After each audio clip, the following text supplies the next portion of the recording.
Hey everybody, thank you for listening to Performance Anxiety on the Pantheon Podcast Network. I'm your host, Mark, and before we get started, I want to thank our sponsor, AKG, for sending us their Podcaster Essentials Kit.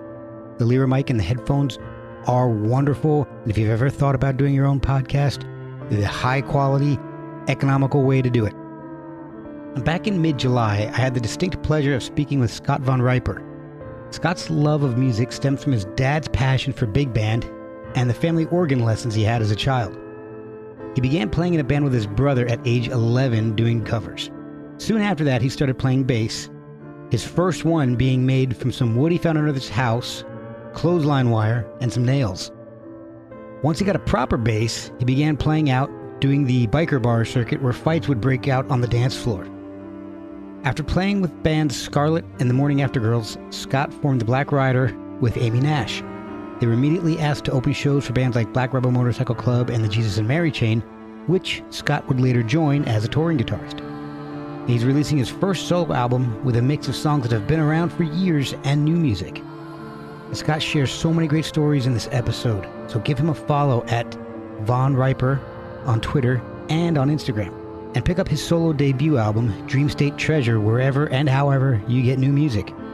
Follow us at Performance ANX on the socials. Send us some coffee at ko-fi.com/performanceanxiety. Merch is found at performanceanx.threadless.com. Now let's welcome Scott von Ryper to the Performance Anxiety family, part of the Pantheon Podcast Network. Hey, this is Scott von Ryper, and you're listening to Performance Anxiety Podcast. Stay tuned while I have a great chat with Mark about Mary Chain, the Black Ryder, and my upcoming solo album, Dream State Treasure. I hadn't listened to the podcast before, so I've been doing a lot of moving the last couple of days, so I've just kind of had a couple going. A bunch of my friends have been on your podcast. I realized that a little while ago, so I was really happy when you said you'd be happy to come on. I do appreciate you coming on. This is awesome. I've been a big fan of Black Ryder for a long time, and I didn't realize until I had Laura Carbona on that you mixed her live album. I did indeed, yeah. I would say that's the best live album I've heard in a long time. I actually listened to that podcast yesterday. As I said, I was moving and I was listening to a couple of episodes. So I listened to Laura's and Andre's and Lucy's. The L1011 guys I also know. Oh, awesome. So basically, your podcast was the soundtrack to my moving yesterday. So listening to a bunch of my friends talk to you. Well, at least you didn't listen to one and be like, oh, I'm canceling. This isn't worth it. Yeah. Nobody gave me a call and said, don't do this podcast. So. And I've also had Leah and Peter from Black Rebel Motorcycle Club on. Yes, of course. I listened to that as well. I've known those guys for, a long time. So what I like to do is to find out where you're at right now, figure out where you came from, figure out how you got into this whole music industry.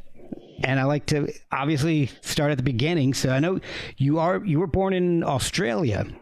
Mm-hmm. When did music become a big passion for you? And what were you listening to that really kind of turned that switch for you to make you think this is amazing? Well, I don't recall. I think I did not grow up in a musical family at all. But at some point, one of my parents decided to buy an organ and put it in the house, and that everybody in the family should take lessons. An organ? Yeah. Well, not even like a piano, just an organ. No, it was an organ, and everybody had weekly lessons, and I think I was probably about 7 or 8 at this time, and within a matter of weeks, I think both my parents dropped out, and then a couple of months, I think my brother dropped out, and then I was the one that stayed with it, and that was probably the only instrument that I've ever had kind of formal lessons on and training, and stuck with that for a while. So you voluntarily stuck with it? I voluntarily stuck with it. Wow. And while it seemed incredibly uncool to me at the time, I have come to appreciate just how much I learned during that period, which came in handy later. the idea of, so when you're playing an organ like that, you've got your foot working the bass. Okay. And so the next instrument for me after I progressed from the organ onto synthesizers and pianos and stuff was I started to play bass in a band. So I already had like a heads up on that. Later on, my brother picked up the drums, and so we had a drum kit in the garage, which was another kind of great thing for me, because then I'd be able to go down and kind of at least get my head around how to play the drums, and put some headphones on and listen to music and bash around and that kind of stuff. So yeah, I guess super early on I was really, it's funny, I had this my parents did not really have a lot of music playing in the house.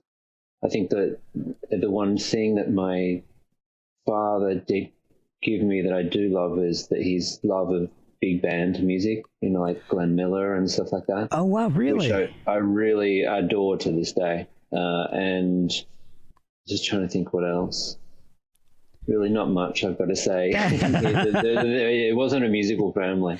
That's kind of interesting, the big band influence, because it's not obvious in the music. Not at all, but I think it really struck up. While I do have a real love for that period of music, I also have a love for the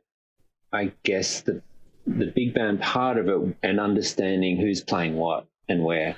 Oh. And how it influences kind of the overall production of the song. So it's the production, the orchestration, maybe where it. Yeah, the orchestration. Yes, is the right word. So yeah, I think that was the one of the few things that I picked up from him. And then he was also playing, stuff like Bill Haley and the Comets, and bits and pieces of rock and roll. But there was not a lot of music being played in the house. Oh, man. Which is weird. I didn't come from a musical family. Yeah. So what was it that really got you into playing music out in front of people with bands and stuff? So after playing, I've been playing the organ, learning that at home.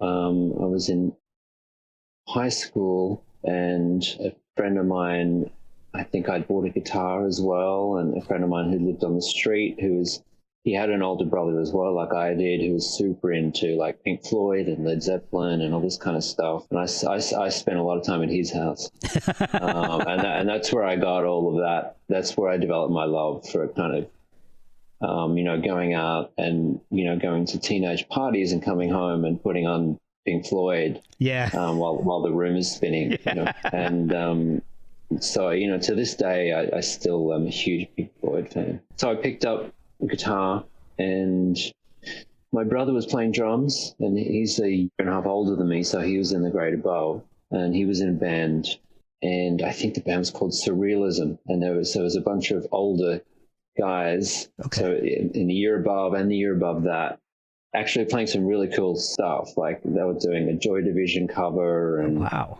like it was stuff a little bit above my head at the time. Yeah. And I think I was 11. So I joined my first band thanks to my brother, who was, when I was 11, I started playing synth in this band, and he was playing drums, and then there was another two brothers in that band. So that was my first band. I was 11. Were you going out and playing out in venues, or having to sneak in? Well, not at that age. We were a school band, so I mean, we played at. I recall us playing at a couple of school events and one party, I think. Okay. I don't remember us playing that much. I remember a lot of time being spent in the garage. When did you start singing? The singing thing came after that band. It was kind of like an offshoot of that band. So one of those brothers and then myself and some other people started forming another band. Again, I was in my kind of mid-teens, I think. And that's when I became the bass player and lead singer of the band. And so this must have been, I would say, around the mid to late teens. Okay. That's when I started singing. Basically, you could have played any instrument in the band. Well, I was a beginner bass player, and I remember to learn the bass. I didn't even have a bass at this time. So I had found a piece of wood that was underneath the house and gotten some clothesline wire and nailed 4 of these wires to the piece of wood and drew on the fretboard as I knew it and practiced on that until I actually, I don't know until I could afford a bass or until I got a bass. I can't really remember what happened, but I don't know why I was doing that, but I do remember doing it. That's amazing. Yeah.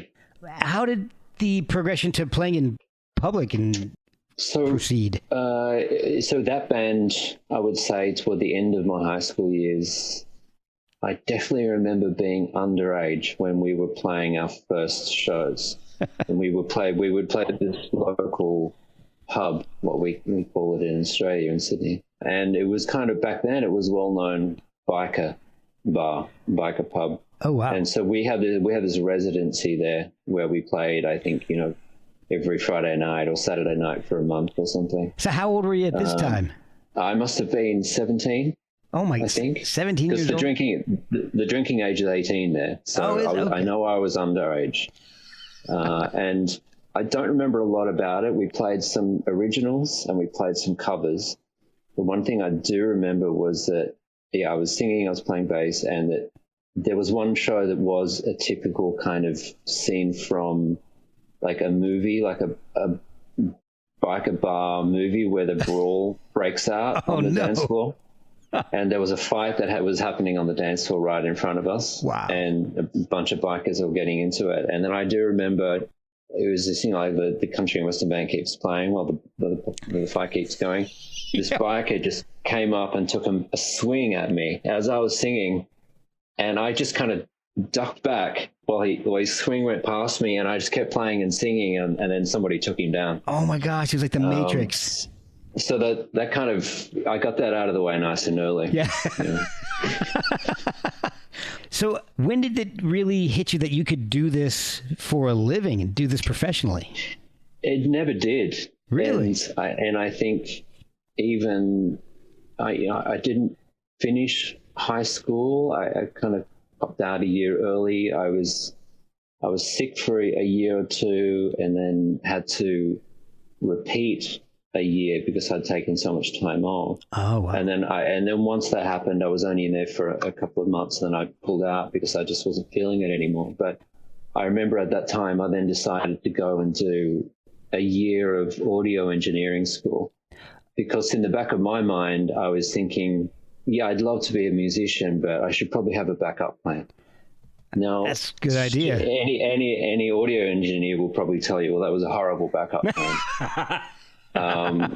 And I didn't really learn much from going to school. I learned all of I guess most of the stuff I learned about being an audio engineer was being hands-on. Like I had like a 4-track tape machine, and I was writing and recording my own songs. I'd set up my brother's drum kit in the bathroom because I thought the acoustics would be better. Oh man! And was writing and recording songs back then. And then obviously I developed the ability to kind of bounce down and start to get my head around that a little bit. And then as the band that I was in called Scarlet in late teens, early 20s, we had got a deal with EMI Records in Australia back then, and got to record an album and bits and pieces. Like that you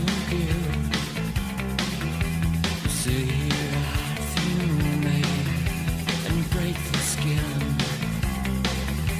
Leave me to places and leave me alone. Fill my brain with feelings unknown.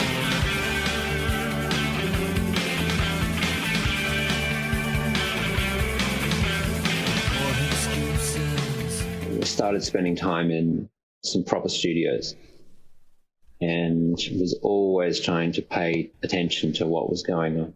So you're always learning, whether it's an instrument or in the studio. You're just always trying to take in as much information as you can, it sounds like.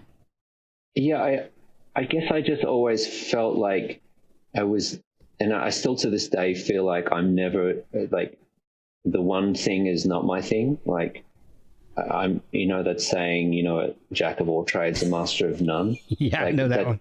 That's definitely me. Like I feel like, and as well, the production thing became really important to me.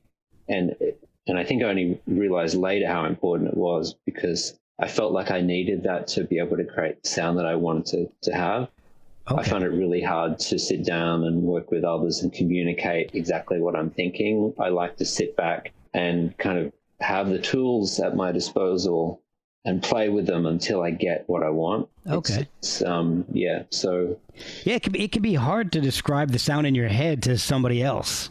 It is a little bit. The more time I've spent with other engineers and learning more and more of that stuff myself over the last couple of decades, it's become easier, but it's still much easier for me. The process I use to record music and mix music, etc., is kind of like, it doesn't play well with the traditional, okay, we're going into a studio, you've got 4 weeks to record it, and we're going to mix a song a day, or we're going to mix a song every 2 days, and then you're done. Like, I just can't work like that.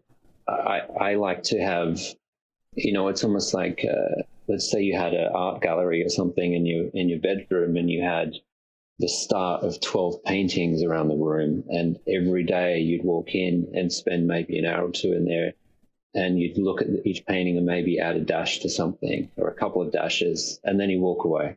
Okay. And in the sense of an album, I would then probably also just put what I've done that day, maybe just onto my iPod or wherever I find, and then if I'm going for a walk in the evening, listen to that, then come up with more ideas. Then the next day or the next couple of days, come back, add a little bit more, and It's like, if the color keeps getting added over a long period of time, and so I just can't. I find it really difficult to work in that traditional studio setup. Okay. Yeah, well, that's really interesting. And were you doing that with Scarlet at all at that point yet, or were you just still? No, I was not. I was not doing any of the production stuff at that point. No, okay. I was definitely a novice at that point. I was just singing and playing bass, but we started doing shows. We were signed to a major, which was a big deal back then. Yeah. We started playing lots of shows, so I started getting my show sense on, and a few gigs under me to understand how that kind of works. I'm looking at the album right now for Scarlet, and it's interesting because it's showing up as a 2 CD set. Was your first album a double album? No, we released. I recall we released you would not be able to buy this stuff, but we released a single, 2 EPs, and then we released an album. But by the time the album came around, we had severed our ties with the label. Oh wow! Which is a great story in itself as well. So. So what happened? I want to hear great stories. So. Well, yeah, sure. It's so this is the early 90s, and the A&R people at major record labels back then, of course, always wanted to intervene as much as they could in the band's development. I've heard that. And so the guy running the A&R for EMI back then decided that he wanted to send me to LA to co-write with people. Okay. And, thinking that this is kind of what you did back then. And anybody in bands on major labels back then would be like, it's kind of one of those things that they always want you to co-write.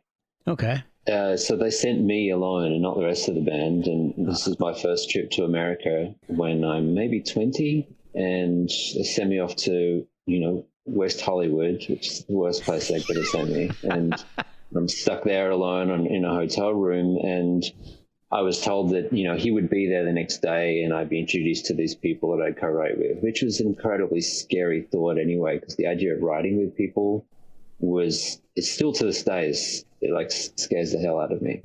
Well, you're sitting in a foreign country in a hotel room waiting for strangers to knock on your door. Exactly. Yeah, that's exactly what happens. And so I'll shorten the story. And basically, nothing happened.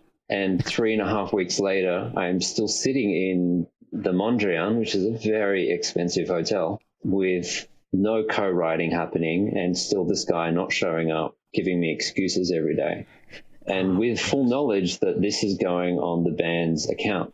So, which is, of course the record company is paying for it, but what you don't know when you're younger is that it's all going on your account. You have to pay it back. It's all recoupable. No free ride. So I had, obviously no one in my band was happy about this. And so there was a secret plan made between myself and the manager at the time that they would fly me home under the radar and just come back. And of course, once the label found out about that, that was the end of our relationship. Oh man.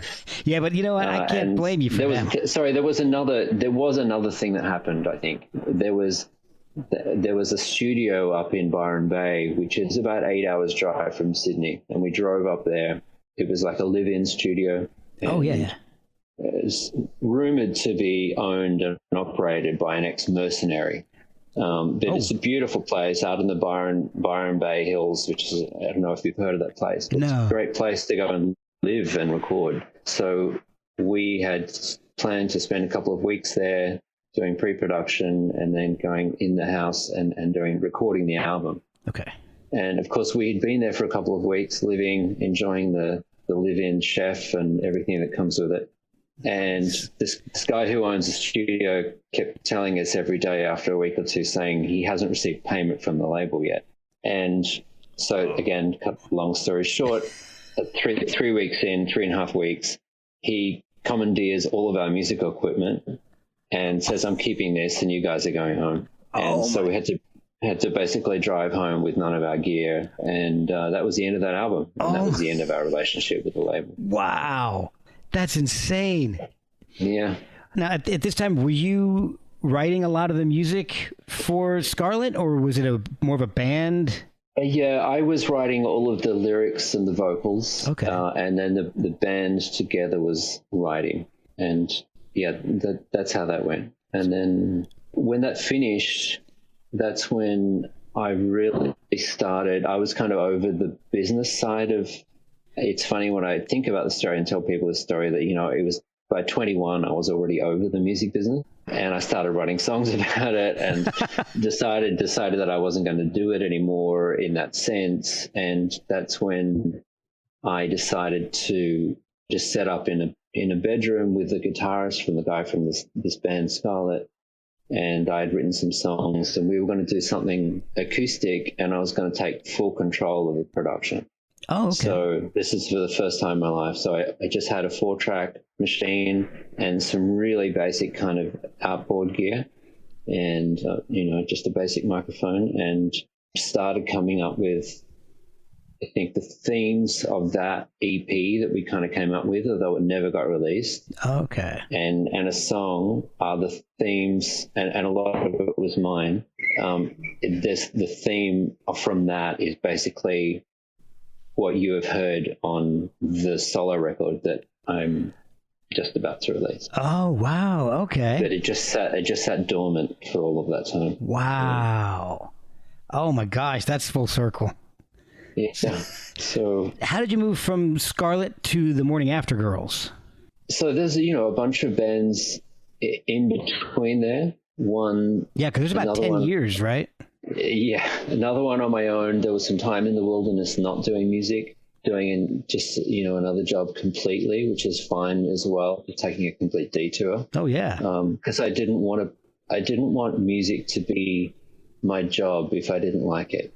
I'd rather do something else to make money. I still feel the same way. I'd rather do something else to make money and make music that I like, rather than being forced to make music that I don't like to make money. So I took a detour there, had a corporate job for a while, and then I was in a band for a bit and released an album with those guys, kind of like an electro rock kind of thing. It was very Depeche Mode influenced, I would say. And that band, I was just the singer. So that was another thing that kind of I had to face my fears of standing up the front with no instrument to hide behind. I don't think I'd ever do that again in my life. But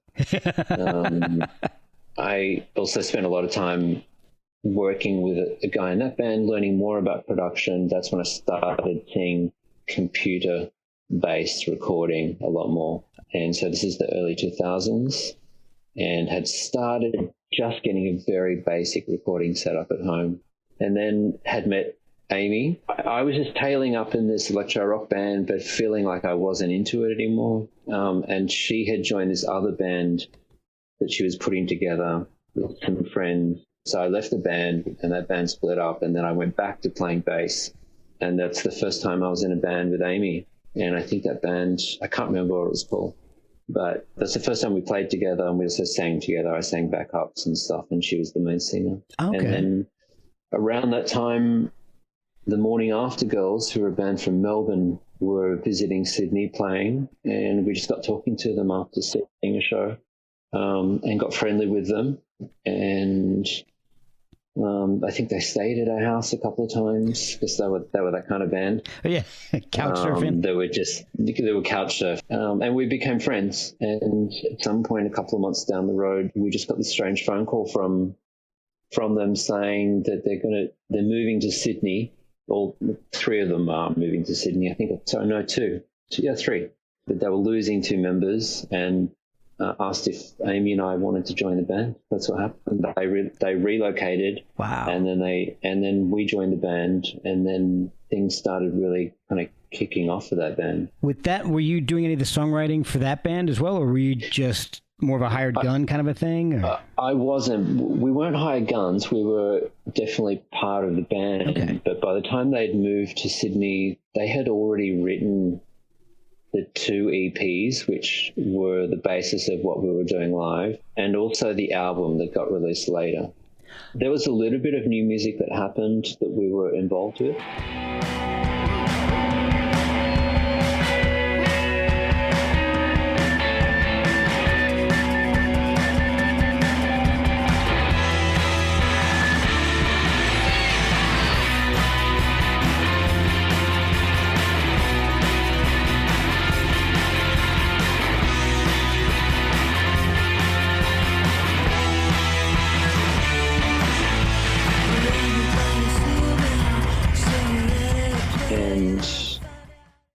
There was no recording that happened in that period for while we were touring, but we did a ton of touring. So that was my first experience really touring America and UK, and we even did Japan as well. So is that where you met up with a bunch of the bands that you've worked with in the future at this point, like Black Rebel Motorcycle Club? And that's exactly where all of those connections happened. When Amy and I were in the Morning After Girls, we actually did an American tour with BRMC while they were doing the Howl tour, which is still one of my favorite BRMC albums. We'll be right back after a word from our sponsors. And so this was our first serious American tour. We were touring with Black Rebel, and it was an amazing experience for a band that hadn't been really on tour. Like I hadn't been on tour to that extent ever in my life. It was a dream, and also to be on tour with a band that I loved so much, it was a real dream.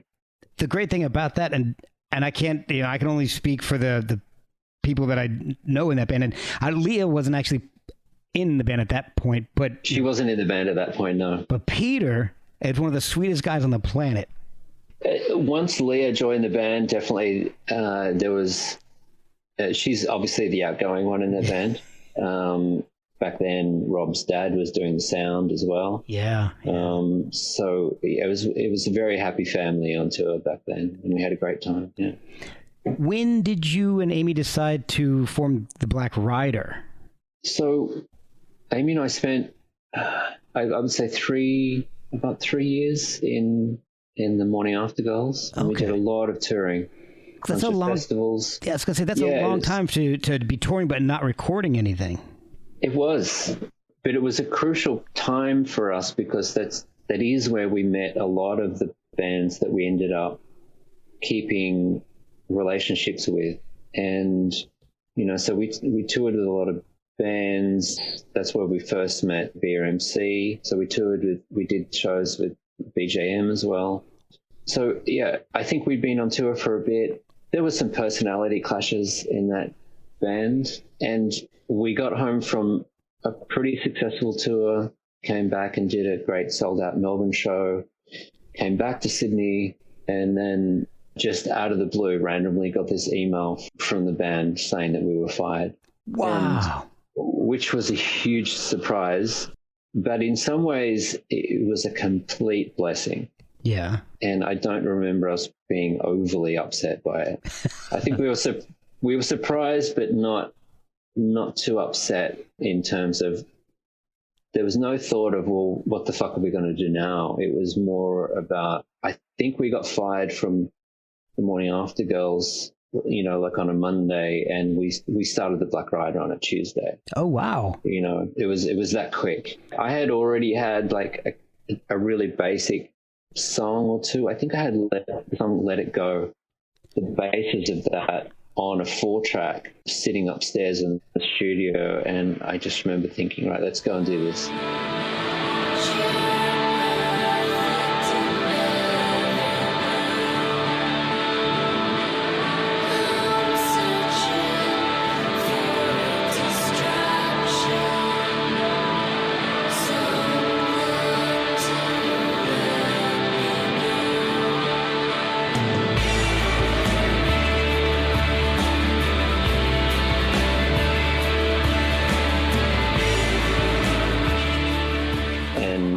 So that's when the Black Ryder started, and it was always going to just to be Amy and I, especially after coming out of that group dynamic that wasn't really healthy. And so yeah, that's how that started. So Let It Go was one of the first things that you did as the Black Ryder then? Because that's one of my favorite tracks off that album. Oh, thanks. Thank you. Yeah, Let It Go had been written before the Black Ryder was even officially formed, I would say. Wow. Yeah, I remember having it sitting around on a 4-track. So I think your first tour as Black Ryder was opening for BRMC, right? It was, yeah. And I think that opportunity came to us before we even had a band, I think. Oh, wow. So BRMC were touring Australia, and I think Amy caught wind of it and was like, we need to do this. And I was like, okay, well, we better put a band together. And so right around that time, funny enough, Ricky Mamie, the guitarist from the Brian Jonestown Massacre, was staying with us in Sydney. And he was living at the house, I think, maybe for a couple of months at some point. Oh, wow. Which is why he features so heavily on that first album. Because around that time, which is when we were in full kind of recording, mixing mode for the Black Ryder. And this is the first album that I'm really kind of fully honed on my, like, you know, the recording is all up to me kind of thing. Yeah. You know, I'd start buying equipment, and Amy and I were buying guitar panels left, right, and center. So we had to learn to, okay, well, we always had this thought in the back of our mind. It was like, if it's going to be us two and we wanted to be able to tour internationally, and we want to be able to pick up a bass player and a drummer, etc., in different countries, because the touring was so expensive living in Australia. Just to get to the UK or get to America, you were already $15,000 in the hole. Oh, God. We always thought the band should be us two, and we should be able to grab friends in other bands to, hey, you know, back then we knew the guys in all sorts of bands. It was like, hey, do you want to come play drums for the tour? So that was the plan. So there was a huge accelerated learning period then. And so Ricky was staying with us, and so he was playing guitar on almost everything because he was just there all the time. And that's when also one of his friends, Graham Bonner, who was a drummer from Swerve Driver, was in town. And Ricky was like, we should get Graham to play on a song. And I'm like, sure. Yeah, why not? Why not? And I had become really friendly with the guys from the church who, like, still to this day are one of my favorite bands, hugely influential band to me when I was growing up. And I think around that time I may have been playing in one of Steve Kilby's solo bands.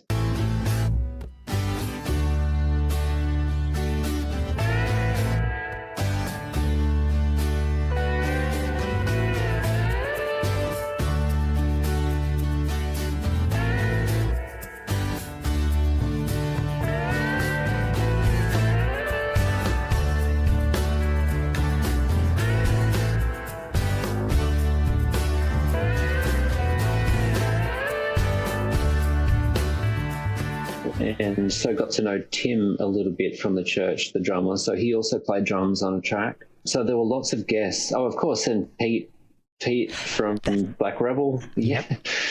No, he wasn't in Australia, but we sent him. They were actually recording Howl, and so we would send him music overnight, and then he would just stay up and ask him if he'd put guitar track or something on it. Wow. And of course he would send like 8 guitar tracks back, and he goes, I don't know what I'm doing, just pick and choose what you want.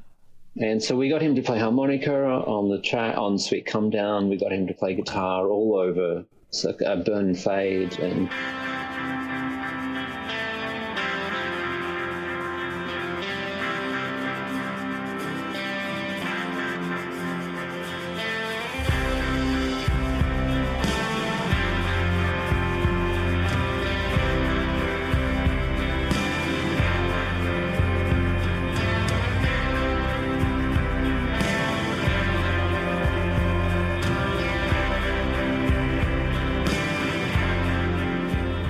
Leah, funny enough, also played drums on Burn and Fade, but she wasn't in Black Rebel yet. That was Amy was in America at some point when Leah used to play in Dead Combo. Oh, wow. And she joined them on tour for a little bit because her and Leah were friends, and she's a huge Dead Combo fan. And so we knew Leah separately from Black Rebel at that point. That's amazing. Yeah. Oh, it's funny how that stuff works out. Jeez. It's crazy how incestuous that scene was at some point. Yeah. You don't think so, but oh my gosh, the stories I'm hearing, I'm just like, the connections are unbelievable. Right. I mean, for that to be our debut album, and also like nobody really knew who we were. Of course, we had been scoring the most amazing support spots in Australia because of our connections that we'd made through the Morning After Girls. Like every band that came to Australia that we knew were like, hey, let's go tour with you. And they were like, sure. I'm sure we're pissing off every other band in Sydney at that point.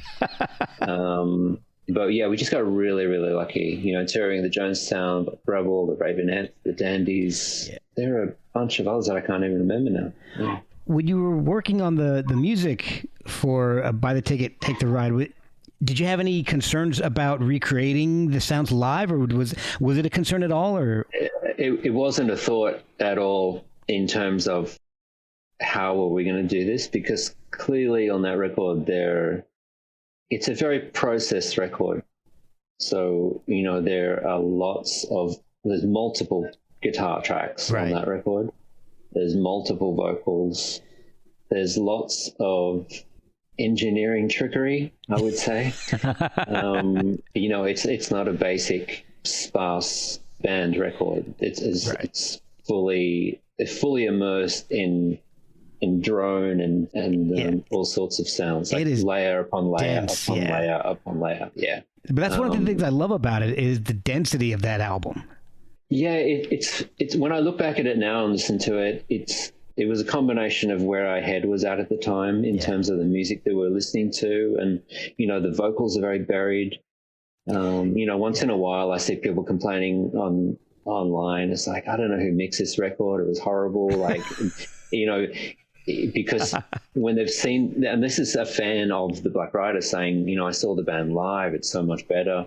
And I totally get that, because I listen to that now and think, when we went on to play those songs live, and of course my taste changed as well, like it's much more raw, the vocals are higher, and it's just a different animal. But it was what it was at the time, and I wouldn't change it. Yeah, I mean it's a snapshot of where you guys were.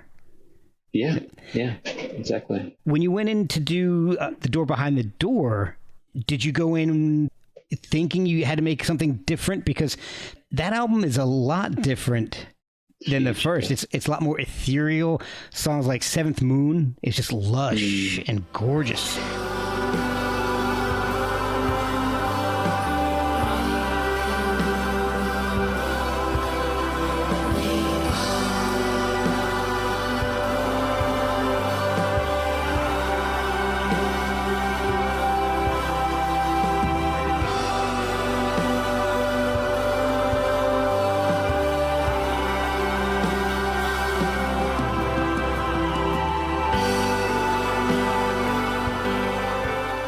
have strings, you got big choruses, bells. Yeah, I mean, I love that stuff. And I've always been kind of a production nerd to some degree. and I love the big production, whether it be, you know, like I was always a huge Brian Wilson, Phil Spector fan right from when I was very, very young. Yeah. And so there was a lot that happened physically and personally between the first record and the second record. We had relocated to the States by then. A lot of distance, like physically from where we came from and also emotionally from where we came from. And also both of us always want to not repeat ourselves. Like we didn't really want to make the same record again. And also we have always both really been interested in like the ethereal side of that music as well. So there was maybe the landscape change had something to do with that. And we spent a little bit of time.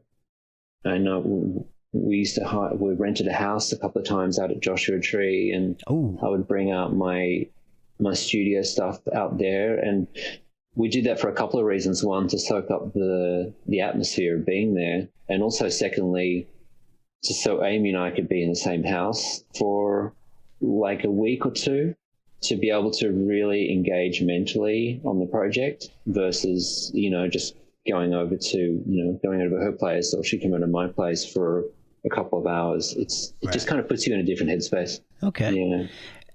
The thing that it kind of strikes me with this album is that you take songs like All That We Are, which is one of the most beautiful songs. I absolutely love that song. I mean, it's one of those, when I hear it, I kind of have to go back and listen to it a few times in a row because I love that track.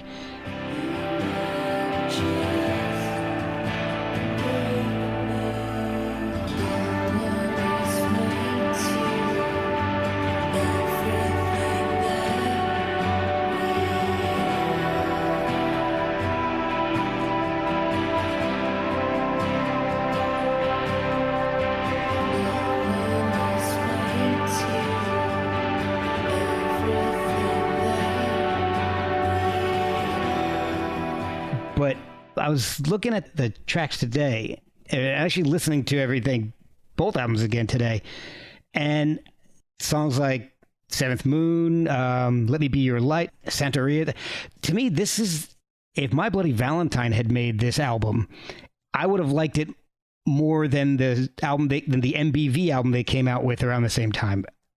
Wow, that's a huge compliment. Thank you. Well, the MBV album to me sounded actually too much like Loveless.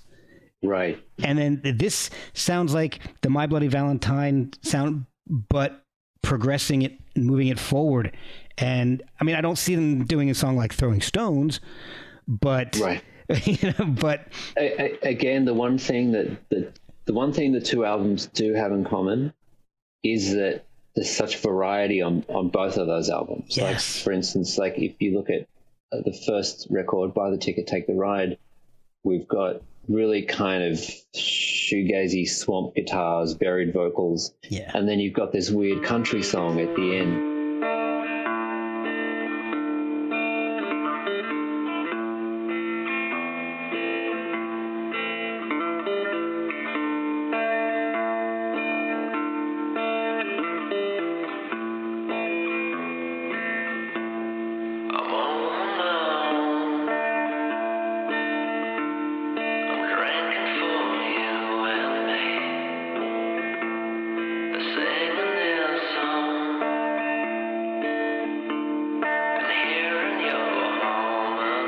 And then, of course, on Door Behind the Door, it's the same thing where we've got these huge ethereal kind of tracks.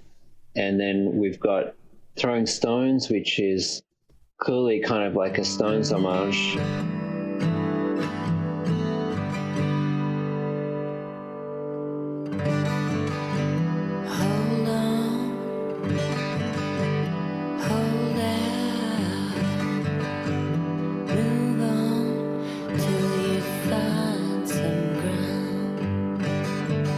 Not too late, don't get down.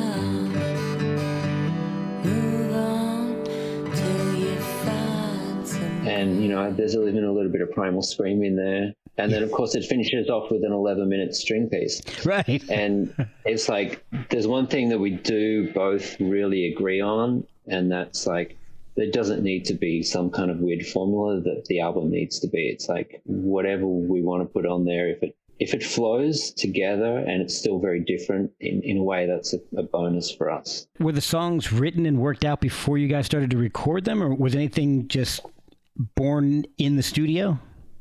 It's so hard because when you say in the studio is kind of wherever I am happen to be playing. That's a good point. So like the 11-minute string piece that finishes up Door Behind the Door, I actually, I was at Amy's place, and I think Leah was there, and Leah and Amy were talking in the lounge room. And I'm just off on the other side, which is one big room, which is where her studio was.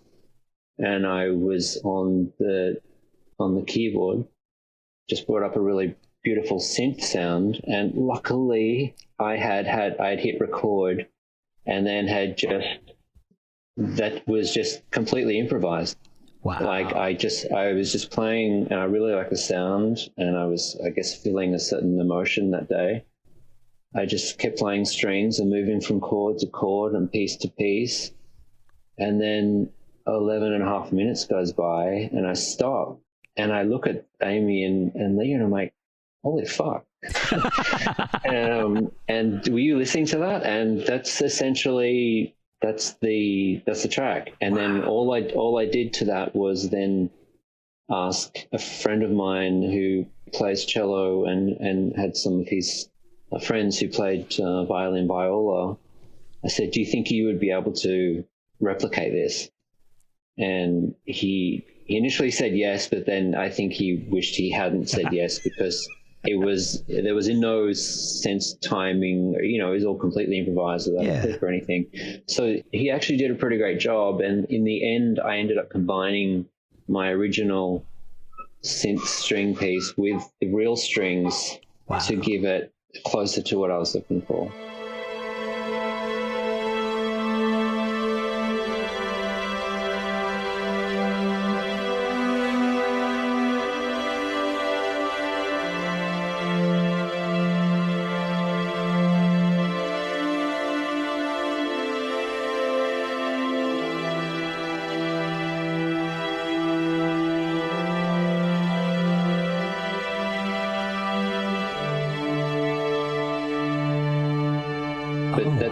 I guess that's a long way to answer your question of how things are recorded. I never think I'm just going to do this as a demo and then we'll record it properly later, because I think that is the killer of all vibration.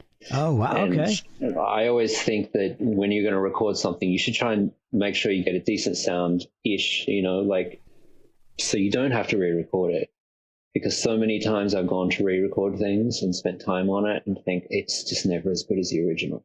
Even if you get a better mic, even if you get a better sound, there's something about it that just never quite clicks. So I always try to make sure that, a lot of the stuff that ends up on the records is the stuff that I was just toying around with. That's awesome. I had a very similar conversation a couple of days ago with Chris Ollie. He was saying that, he records, he likes the first take because that's when it's the purest, because after that, you're just trying to recreate what you did in the first take. Right. I don't know if I would always say, look, it has to be the first take, but it has to, the first session in terms of, okay, so it might be, 2 or 3 takes, but the idea of then having that and listening to that for a couple of months and coming back and thinking, I need to redo this to make it better, that's a real killer for me. I hate doing that. Yeah, I can imagine. Yeah. It obviously has been done, but I'd prefer not to do it. Yeah. So when did you start playing with the Jesus and Mary chain? Because you toured with them in the past, right? Yeah, so how that came about was Amy and I were touring. This is after The Door Behind the Door came out, and around 2015. We'd done a bit of touring in America, like We've done a couple of big tours with the Cult when we first moved here, but we hadn't done a lot of touring for that record. It was a little bit of a difficult record to tour, as you can imagine. Yeah, strings and courses. I think we were also a little bit over it, and but we had this amazing opportunity to open for the Jesus and Mary Chain on a West Coast tour, I think it was. And so, we were extremely excited by that, because both Amy and I met in goth clubs in Sydney in the, early 90s. And, we were both huge Mary Chain fans. And so that was a pretty big deal.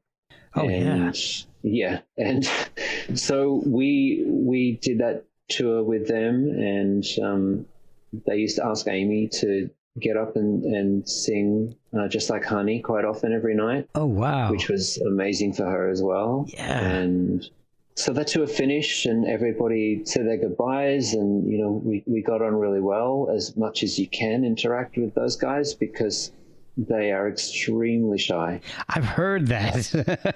So that went really well, and I guess it went so well that they asked us to come and do some the East Coast run as well later. Wow.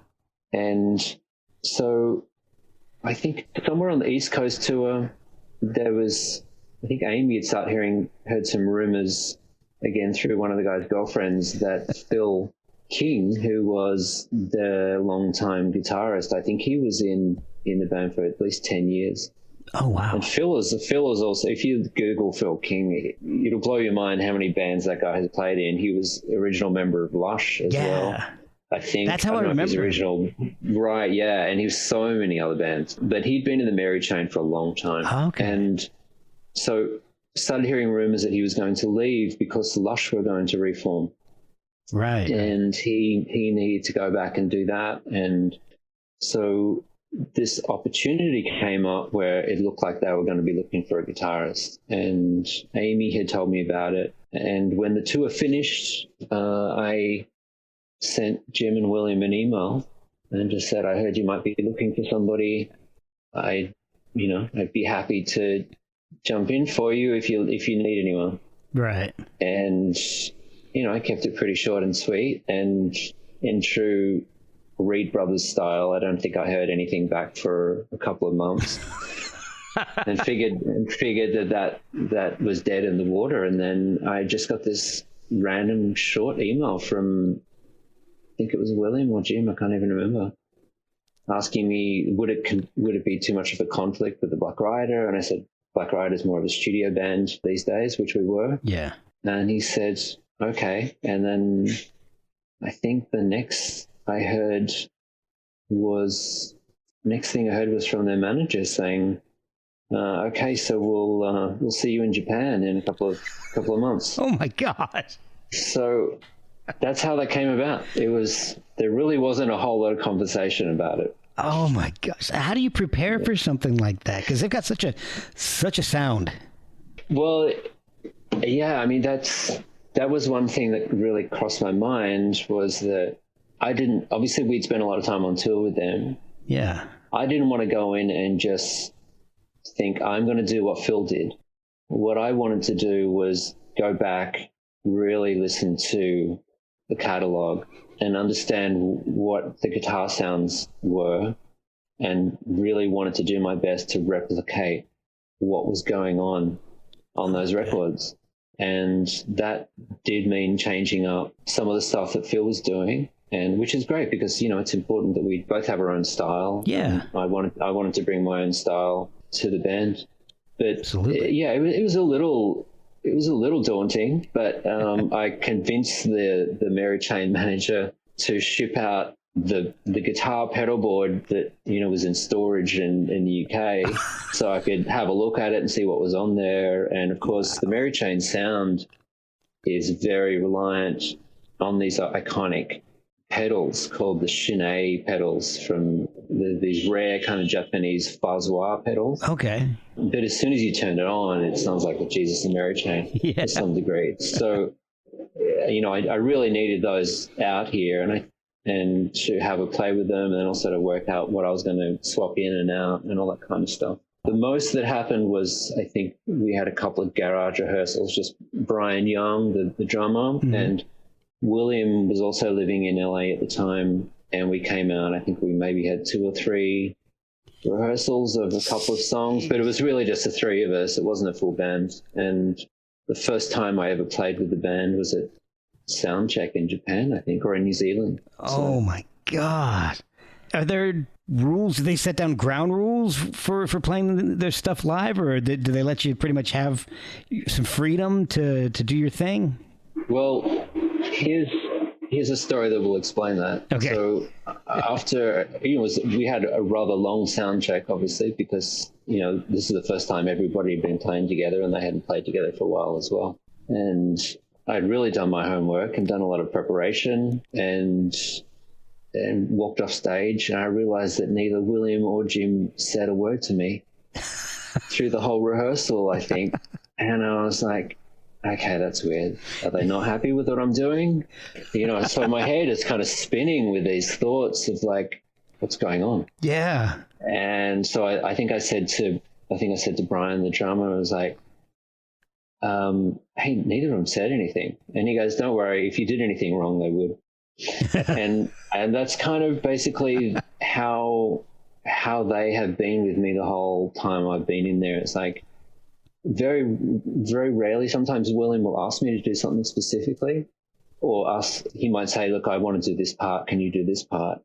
But it's very much a complete open forum for you to do whatever you want. Have Because if you go by what Brian said, if they don't like something, they'll tell you. And very rarely have either of them turned around and said, I don't really like what you're doing. So, in that band, no news is good news, basically. That's got to be amazing growing up, listening to the band, and then being able to, do your own, express yourself in the context of their classic songs.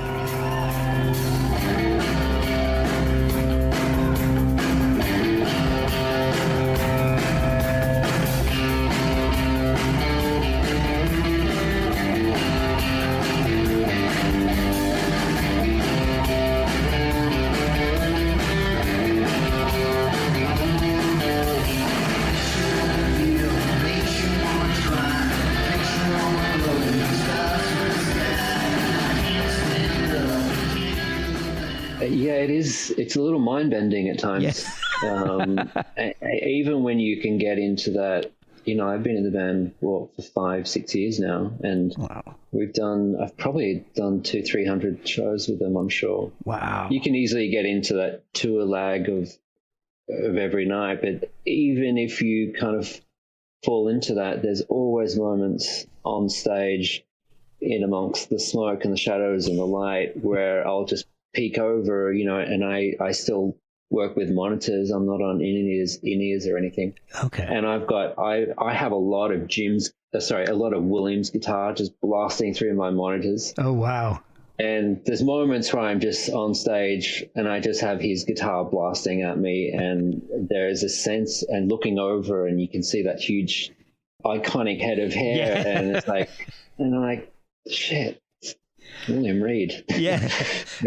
Best seat in the house. You have those moments once in a while. I was like, man, you just kind of have to check yourself, the privilege. And it's an amazing thing to have to come my way. So you've got a new album coming out. You mentioned that a couple of the songs you wrote years and years ago. Have you been writing the music slowly for this the entire time, or is it something I guess, what was the impetus to get this solo album finished at this point in time? Well, there's always been songs that I have written that I knew weren't really kind of Black Ryder tracks. There was also a part of me that really wanted to do a solo record as well. And I think I had been seriously thinking about the idea for maybe a couple of years, but it was really kind of like an on-off thing where I realized I was starting to develop a little bit of a catalog of songs at home that I'd started recording that I knew weren't going to go anywhere, weren't going to go anywhere else. and it was one of those things that, you know, like almost every guy in a band says, yeah, I'm going to release a solo record one day. And Yeah. and I kind of had that feeling creeping up on me. It's like, oh, I'm becoming that guy, you know. and I've been telling people I've been working on a solo record for a year or two now, and I'm becoming that person. And then and so the shame of that started to creep in.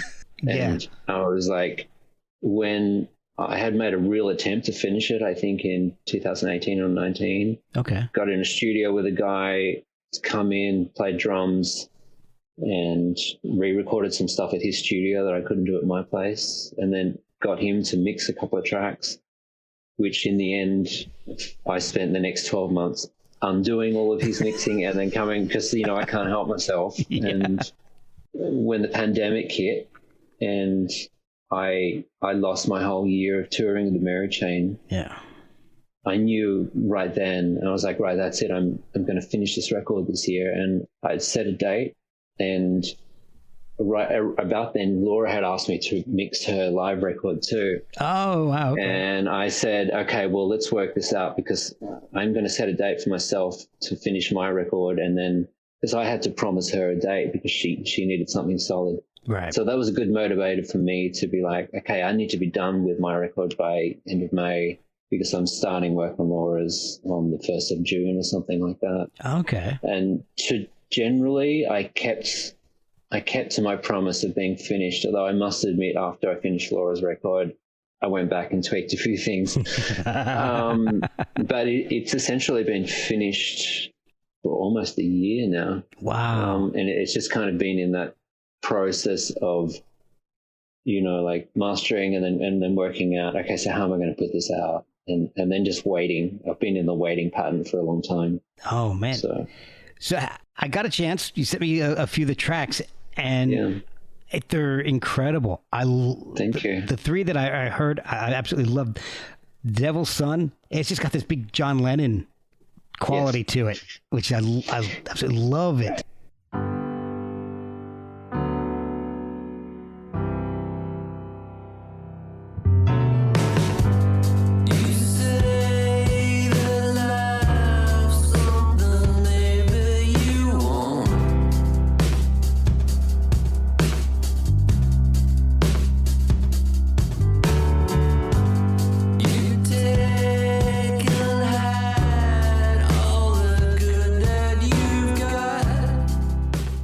That story I was telling you earlier about the 4-track I was doing back in the early 90s, I think, or late 90s, mid 90s. The sound that I was going for on that 4-track was exactly that production style. If I go back and listen to those tapes, I'm like, it's almost identical what I did on these tracks. But that's how long I've wanted to do tracks like that for. I'm a huge Lennon fan and a huge fan of that production style, of the slap back on the drums and the vocals, and as well, like I really wanted to make a record which was way more sparse than the Black Ryder stuff.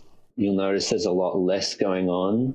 Yeah. And it's gone back to more traditional kind of stuff. There's a lot more piano on it. So I've gone back to the instrument that I'm best at. And a lot of piano and organ. And, you know, it's really basic with that. And my vocals are really loud and right up front, not like they are in the Black Ryder, and, you know, more traditional kind of auxiliary instruments. Like, there's some strings in there and there's some brass, but there's also like the gospel singers and stuff like that. And you can tell, a friend of mine said yesterday that you could tell the seed that went from The Door Behind the Door to the solo record, because I still have that certain love of these production ideas. Yeah, so, you can. I definitely see the connection between the two, and then the progression to something less dense, but definitely as grand. Right. And that's a great way to describe it. So, thank you. Oh, my pleasure. I'll have to quote you in my press. Oh, there you go. I think that about myself personally too. Less dense and more grand. I think I'm getting more dense. Right. But for example, Over and Over, it's got a big, grand sound to it.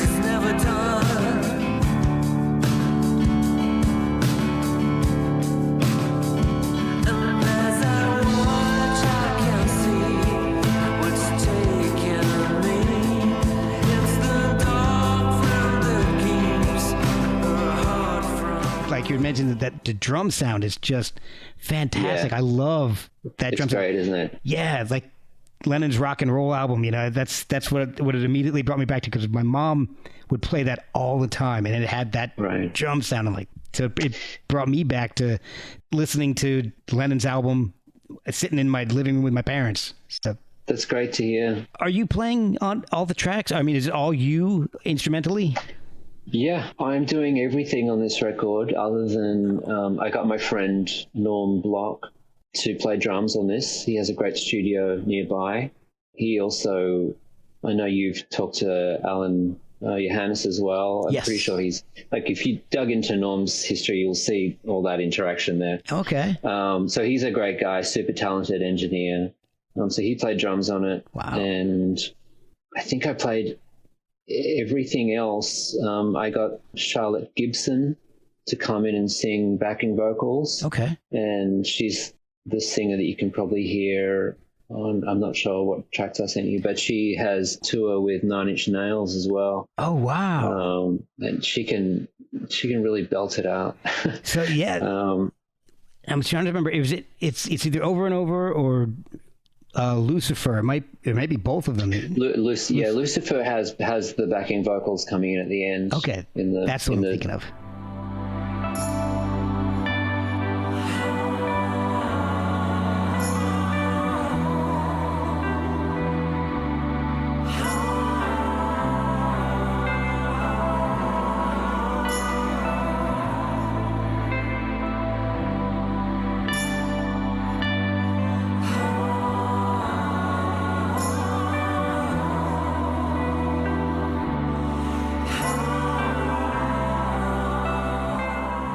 Is there a theme throughout the album that ties everything together? Because I'm just looking at the titles.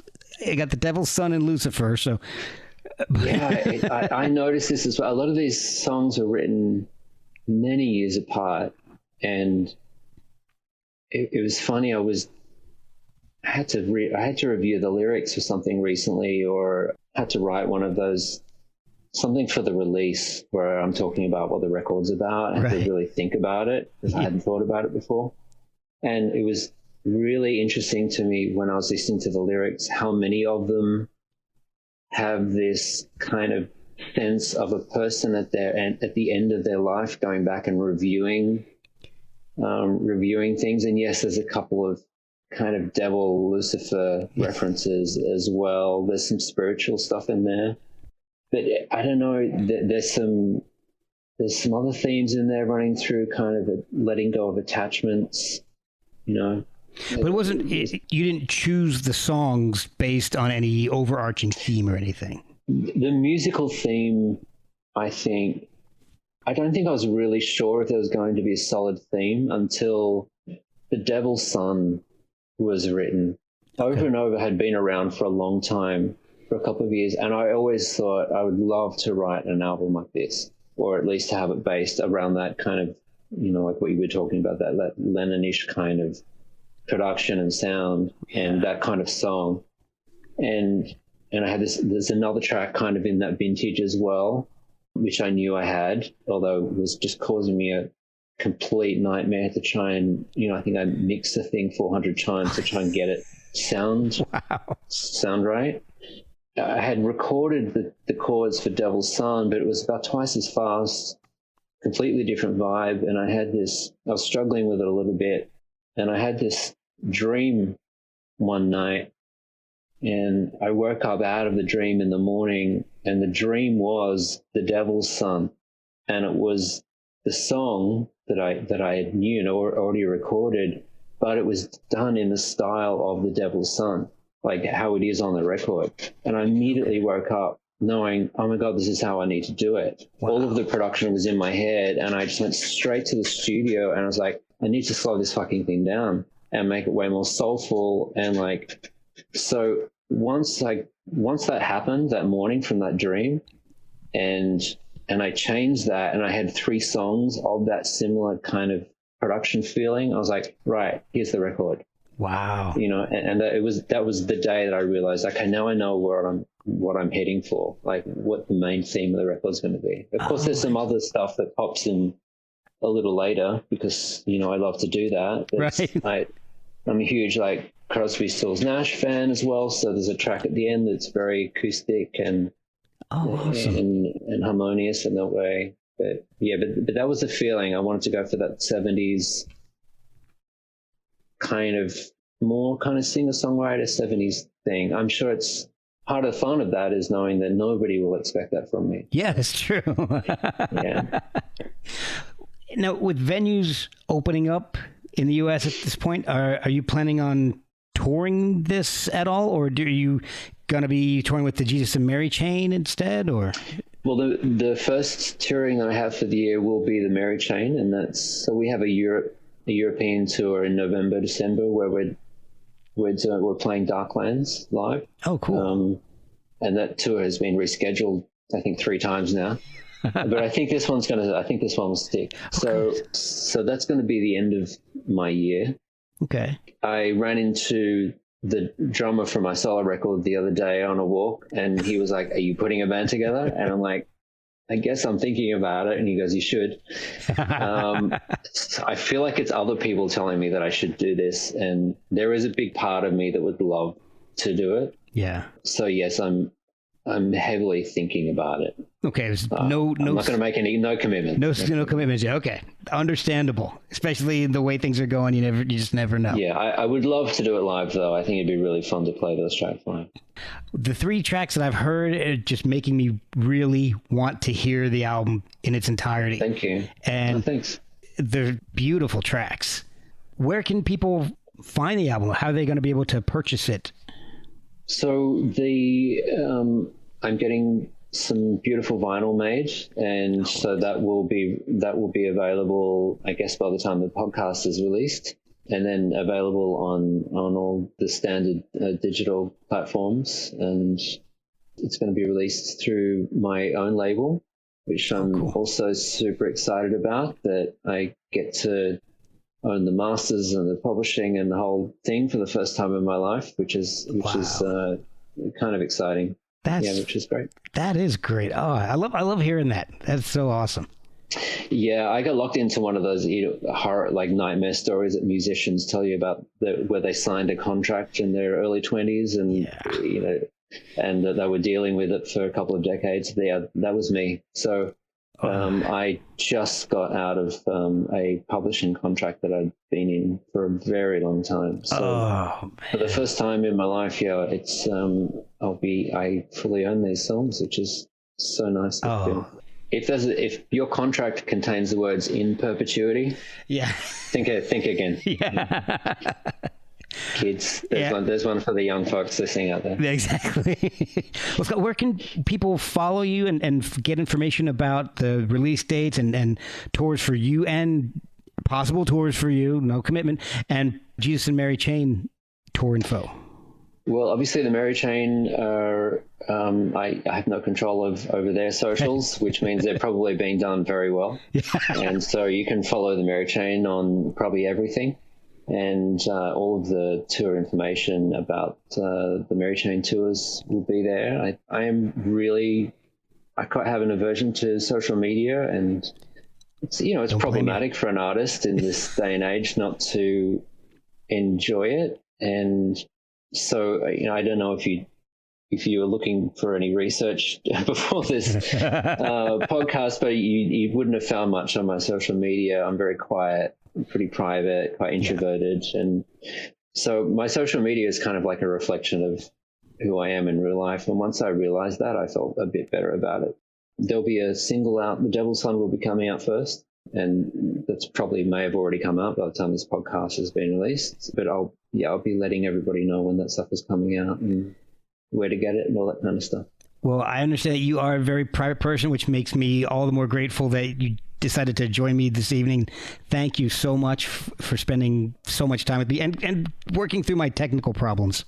Thanks, Mark. Well, as I said to you earlier, I don't know if it was we're recording, but so many of my friends and acquaintances have been on this. So, it was a pleasure to do it.